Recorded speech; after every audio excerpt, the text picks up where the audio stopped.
नमस्कार दोस्तों, तेरा वर्ड की ऑनलाइन क्लास में आपका हार्दिक स्वागत है। मैं अभिषेक सिंह आपको सामान्य हिंदी जो आपके समीक्षा अधिकारी की परीक्षा में, वैसे तो आप पाठ्यक्रम से बिल्कुल अवगत हैं, लेकिन मैं एक बार फिर से आपके सामने पाठ्यक्रम रख देता हूं।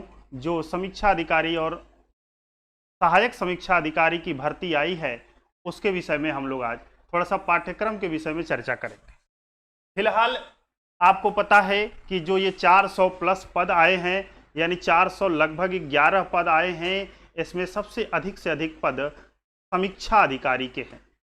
यानी समीक्षा अधिकारी के पद जो हैं सबसे अधिक हैं, लेकिन इसका जो सहायक समीक्षा अधिकारी है उसके पद कम हैं। एक बार अगर पाठ्यक्रम की बात करें, फिलहाल मैंने पद की बात कर लिया एक बार, लेकिन मैं अब आपको पाठ्यक्रम की बात करूं तो इसमें आपको दो फेज से गुजरना होगा। एक फेज जो कहलाता है प्री और दूसरा फेज कहलाता है मेंस। लेकिन आप जानते हैं कि पहली चुनौती हमारी प्री की है। सबसे पहले हमको प्री क्वालिफाई करना है, तो पहले प्री की ही चर्चा करेंगे कि प्री में हमको क्या करना पड़ेगा, क्या पढ़ना पड़ेगा। तो देखिए, प्री के जो एग्जाम होगा उसमें कुल 200 प्रश्न आएंगे आपके, और इन 200 प्रश्नों में से 140 क्वेश्चन तो जीएस के होंगे। इसके विषय में जीएस वाले सर आपको डिटेल में चर्चा करेंगे। फिलहाल मैं जो आपसे चर्चा करूंगा वो केवल और केवल इन 200 प्रश्नों में से जो 60 प्रश्न हैं, कितने 60 प्रश्न हैं, इनके बारे में केवल और केवल हमको आपसे चर्चा करनी। ये प्री एग्जाम की बात हो रही है। मेंस की तो और भी है, मेंस में भी हमको हिंदी का रोल रखना है, हिंदी आएगी ही आएगी। और देखिए, अगर समीक्षा अधिकारी बनना है, उत्तर प्रदेश के सचिवालय में आपको नौकरी करना है, तो आपको हिंदी तो आना ही है, हिंदी तो आनी ही चाहिए। क्योंकि जो उत्तर प्रदेश सचिवालय में जो भी कार्य होते हैं या उत्तर प्रदेश लोक सेवा आयोग में, वो हिंदी माध्यम में होते हैं।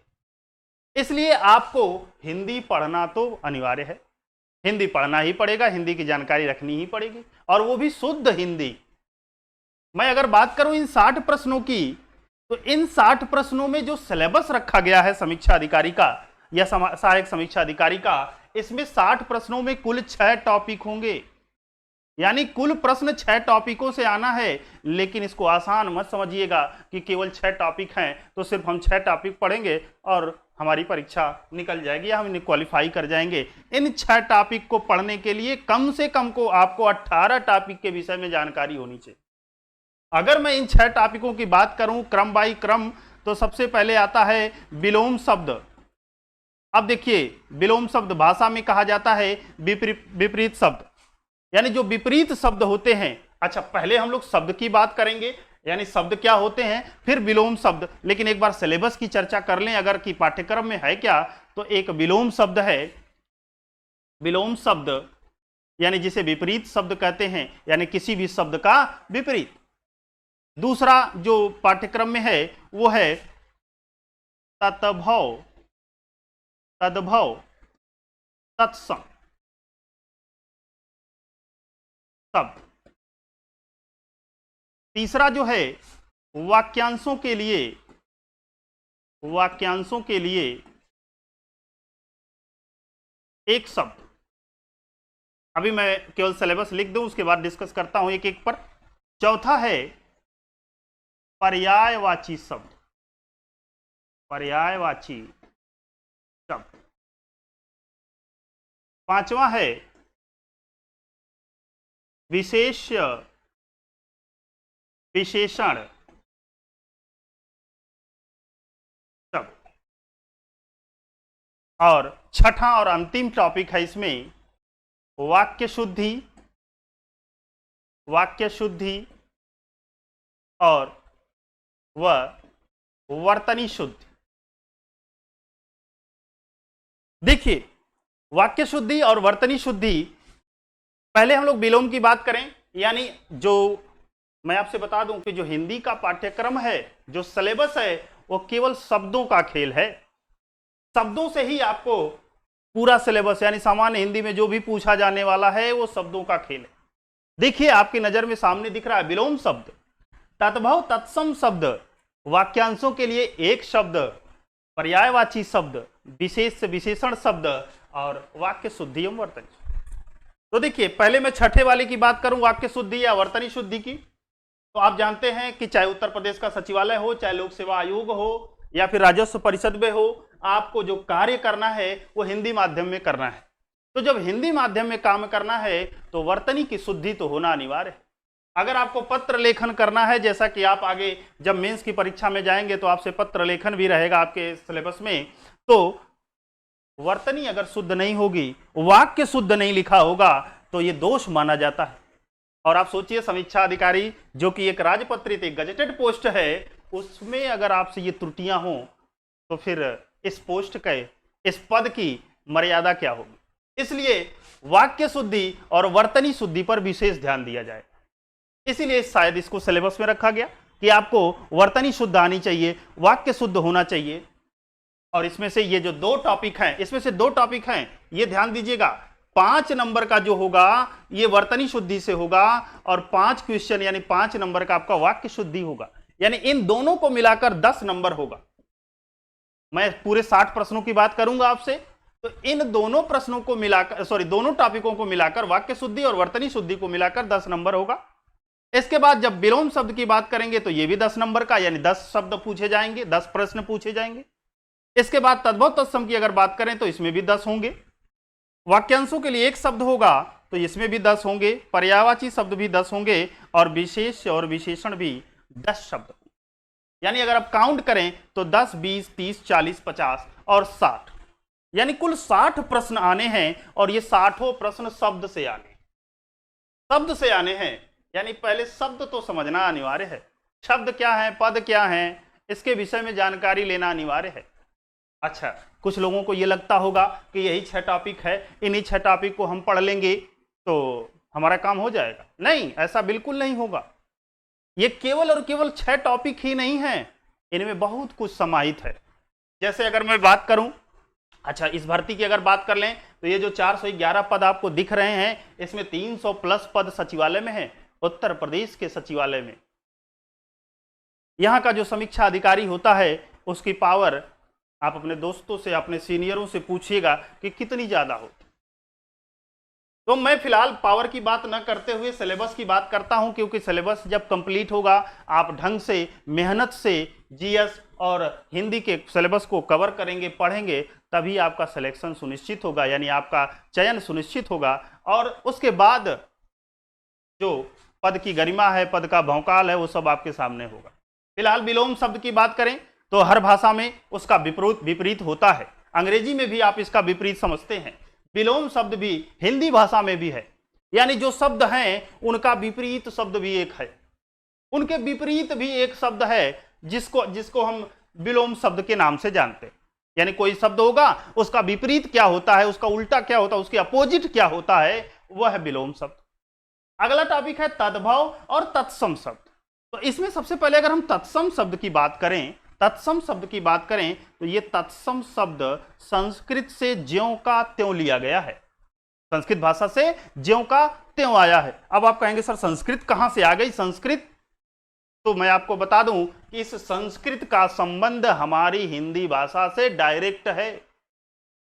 संस्कृत भाषा हिंदी की आदि जननी कही जाती है, यानी इसका जन्म संस्कृत से हुआ है। जो आप हिंदी भाषा पढ़ रहे हैं या पढ़ेंगे अपने पाठ्यक्रम में, या जिस भाषा में आपकी मातृभाषा है, जिसमें आप जो आपकी राजभाषा है, उसके विषय में हम पढ़ना है। तो ये जो तत्सम शब्द है ये संस्कृत भाषा से आया हुआ है, ज्यों का त्यों आया है। यानी संस्कृत भाषा, अब कहेंगे संस्कृत भाषा का इतिहास भी तो कुछ होगा, बिल्कुल है। संस्कृत भाषा 2 भागों में टूटती है, एक को वैदिक संस्कृत कहते हैं, एक को लौकिक संस्कृत कहते हैं। किसी जमाने में, किसी समय में, अब ये भाषा और लिपि की क्लास नहीं है, नहीं तो हम आपको और विधिवत बताते। फिलहाल मैं इतना जरूर कहूंगा कि जो वेद आपके लिखे गए हैं वो वैदिक संस्कृत में लिखे गए हैं, चारों वेद, यजुर्वेद, ऋग्वेद, सामवेद, अथर्ववेद। उसके बाद बात आती है कि जो रामायण है, जो महाभारत है, वो आपका लौकिक संस्कृत में लिखा हुआ है। यानी संस्कृत के 2 पार्ट, एक वैदिक, एक लौकिक। महर्षि पाणिनि द्वारा प्रदत्त लौकिक संस्कृत से इसका, अच्छा, भाषा, कोई भी भाषा दीर्घ काल तक स्थायी तभी बनी रह सकती है जब उसका व्याकरण हो, और व्याकरण संस्कृत का है, लौकिक संस्कृत का है, और इसकी देन है महर्षि पाणिनि। जिन्होंने 14 माहेश्वर सूत्रों की रचना करके संस्कृत, लौकिक संस्कृत को व्याकरण में बांधा है। तो संस्कृत से सफर शुरू होता है, पाली, पाली से प्राकृत, प्राकृत से अपभ्रंश, अपभ्रंश कई अपभ्रंशों में टूटती है, उसमें एक अपभ्रंश है सौरसेनी अपभ्रंश। सौरसेनी अपभ्रंश से एक भाषा का जन्म होता है पश्चिमी हिंदी, और पश्चिमी हिंदी में कई बोलियां हैं, उनमें से एक बोली है खड़ी बोली, और उसी खड़ी बोली का मानक स्वरूप है राजभाषा हिंदी। तो जो संस्कृत से हमने ज्यों का त्यों ले लिया है अपने हिंदी में, उसी को हम लोग कहते हैं तत्सम। और इसी तत्सम का जो हमने हिंदी भाषा में इसका यूं कह लीजिए कि प्रयोग किया है, उसे हम लोग कहते हैं तद्भव। तो तद्भव तत्सम यानी जो हमारा भाषिक शब्द है, हिंदी भाषा का शब्द है, और जो हमारी संस्कृत भाषा का शब्द है, इन दोनों को भी पढ़ेंगे। इसके बाद आता है वाक्यांशों के लिए शब्द। एक बड़ा सा वाक्यांश होगा, 4 शब्दों का, 5 शब्दों का, 10 शब्दों का, और इस वाक्यांश के लिए आप कौन सा शब्द चयन कर सकते हैं, एक शब्द वो कौन सा चयन कर सकते हैं, उसी के लिए आपको सिर्फ और सिर्फ एक शब्द चयन करना है। तो ये भी हमको पढ़ना है। इसके बाद आता है पर्यायवाची शब्द। देखिए, पर्यायवाची शब्द का मतलब होता है समानार्थी, प्रति शब्द, समानार्थी या प्रति शब्द, यानी उसके जैसा एक शब्द, उसके समान एक शब्द, यानी कोई एक शब्द होगा। जैसे आप जरूर सुने होंगे पर्यायवाची शब्दों के बारे में कि गंगा का पर्यायवाची है, कुबेर का पर्यायवाची है, इंद्र का पर्यायवाची है, यानी इंद्र के शब्द के समानार्थी शब्द है, यानी उस शब्द से इंद्र को जाना जाता है, पहचाना जाता है। तो अच्छा, जिस भाषा में जितने पर्यायवाची शब्दों की अधिकता होती है, यानी किसी शब्द के जितने समानार्थी शब्द होते हैं, वह भाषा उतनी ही समृद्ध मानी जाती, उतनी विकसित मानी जाती है वो भाषा, यानी जितने पर्यायवाची शब्द होंगे। तो हिंदी भाषा में पर्याप्त पर्यायवाची शब्द हैं, यानी पर्याप्त समानार्थी शब्द हैं, इसलिए हिंदी भाषा एक विकसित भाषाओं में से एक है। अगला है विशेष विशेषण। तो विशेष के बारे में भी चर्चा होगी, विशेषण के बारे में भी चर्चा होगी, लेकिन इस विशेषण का संबंध हिंदी भाषा में, इस विशेषण का संबंध हिंदी भाषा में पदों से है, शब्दों से है। जितना भी ये सब शब्द हैं, मैंने आपसे पहले ही कहा कि समीक्षा अधिकारी का जो प्री का सिलेबस है वो शब्दों का खेल है, शब्द के अर्थों का खेल है। अगर आपको इस शब्द का अर्थ मालूम है तो आप इसमें बहुत अच्छा प्रदर्शन करने वाले। सबसे बड़ी जरूरी है शब्द का अर्थ। तो इस विशेषण, ये पद क्या है, पहले इसके बारे में जानकारी होनी चाहिए। तो हम लोग आगे चर्चा करेंगे कि विशेषण क्या है, विशेष क्या है, ठीक है। फिलहाल आप थोड़ा बहुत तो जानते ही होंगे कि संज्ञा और सर्वनाम की विशेषता बताने वाला पद विशेषण कहलाता है। लेकिन केवल यही पर्याप्त होगा कि संज्ञा या सर्वनाम की विशेषता बताने वाला? तो फिर हम केवल विशेषण पढ़ के कैसे कह दें? पहले तो ये जाने कि संज्ञा क्या है, फिर आगे जाने कि सर्वनाम क्या है, तब तो आए विशेषण पे, क्योंकि यही विशेषण है जो संज्ञा और सर्वनाम की विशेषता बताएगा। तो हमको संज्ञा और सर्वनाम तो जानना ही पड़ेगा। लोग कह देते हैं कि बस ये 6 टॉपिक हैं। अरे भैया, ये विशेषण से संबंध संज्ञा और सर्वनाम कहां गया? अभी बहुत कुछ मिले। उसके बाद वाक्य शुद्धि और वर्तनी शुद्धि की बात हमने की ही आपसे।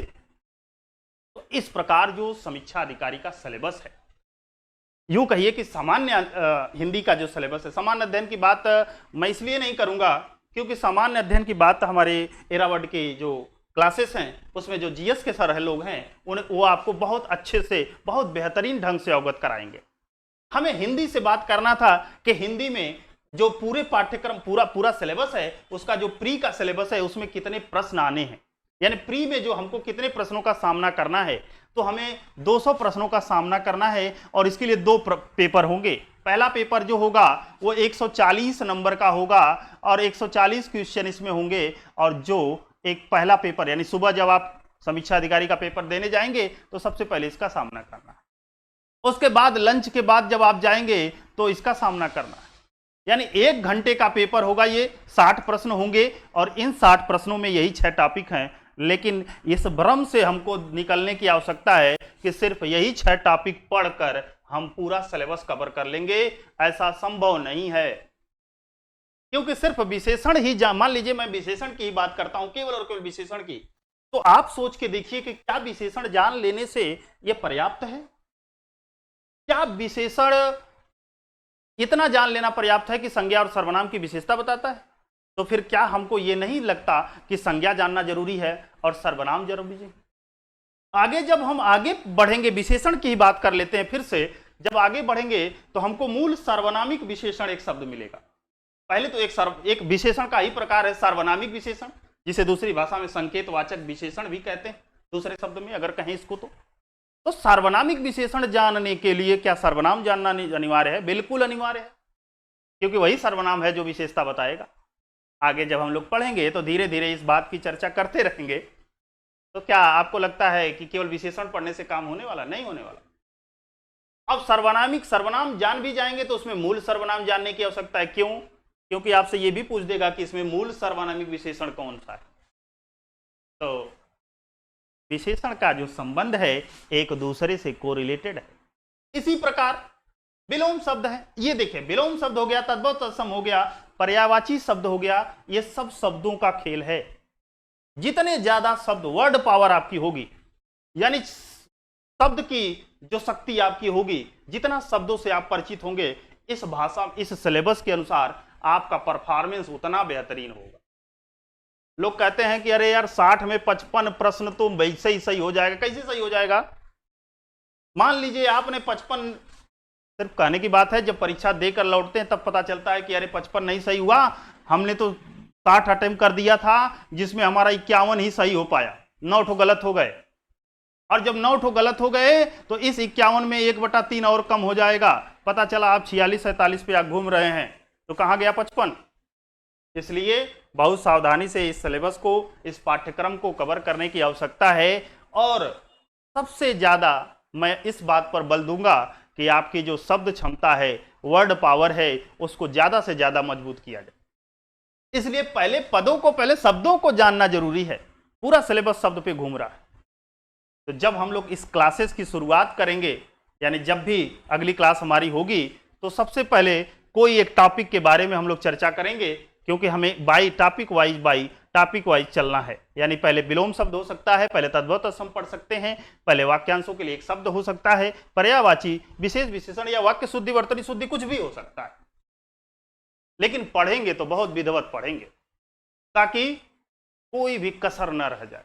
क्यों? क्योंकि ये सुनहरा अवसर फिर से शायद कितने साल बाद आएगा, ये ना हम जानते हैं और ना आप जानते।